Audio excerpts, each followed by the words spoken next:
Σήμερα είμαστε τρίτη μέρα στο Λος Άντζελες και σήμερα θα πάμε δηλαδή, είμαστε στο δρόμο, στο Uber και πάμε στη Σάντα Μόνικα και θα σας δείξω εκεί κάποια ωραία πλάνα γιατί είναι πραγματικά πάρα πολύ όμορφα. Αυτή είναι η Σάντα Μόνικα, το άγαλμα της Σάντα Μόνικα, κτίρια από εδώ. Και θα διασχίσουμε αυτόν τον δρόμο και θα πάμε μέχρι κάτω εκεί την προβλήτα. Ο δρόμος παραλιακά είναι πολύ ωραίος. Εδώ με πλησίασε ένα σκιουράκι. Ελπίζω να μου φάει το δάχτυλο, παιδιά.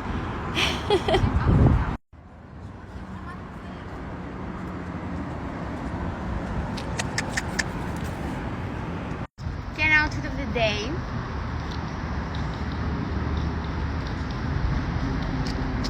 Και εδώ είναι μια πολύ κλασική εικόνα, δεν ξέρω αν σίγουρα θα την έχετε δει κάποια στιγμή, με τα δύο σπίτια που είναι το ένα μαύρο και το άλλο ροζ, δίπλα-δίπλα. Οι δύο προσωπικότητες μαζί. Υπάρχει μια γέφυρα αν θέλεις να πας από εδώ στην προβλήτα, αλλά εμείς θα πάμε all the way από εκεί. Κάποιος με μάτιασε διότι κάτι έχει μπει στο μάτι μου και δεν λέει να βγει. Και στο τέλος του βίντεο μάλλον θα έχω μόνο ένα βαμμένο μάτι, αλλά δεν πειράζει. Αδερφή μου, περνάς, σου αρέσει εδώ? Τέλεια, θα ξαναρθείς? Εννοείται. Σάντα Μόνικα μου αρέσει περισσότερο από όλα τα άλλα. Ρε, τι είναι η Σάντα Μόνικα? Είμαι σε δίλημμα.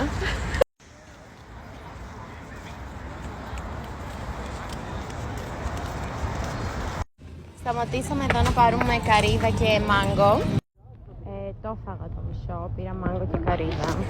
Εντάξει, δεν ήταν πολύ ωραίο, δεν περίμενα όμως κάτι καλύτερο. Και ξεκινάμε να διασχίσουμε την προβλήτα. Θέλω να πάμε κάτω-κάτω για να δούμε το sunset.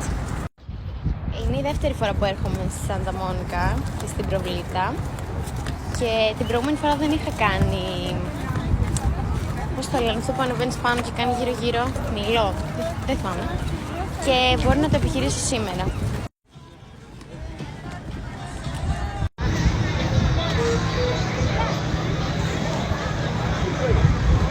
Εδώ πήραμε μερικά μαγουδάκια που είναι πραγματικά τέλεια.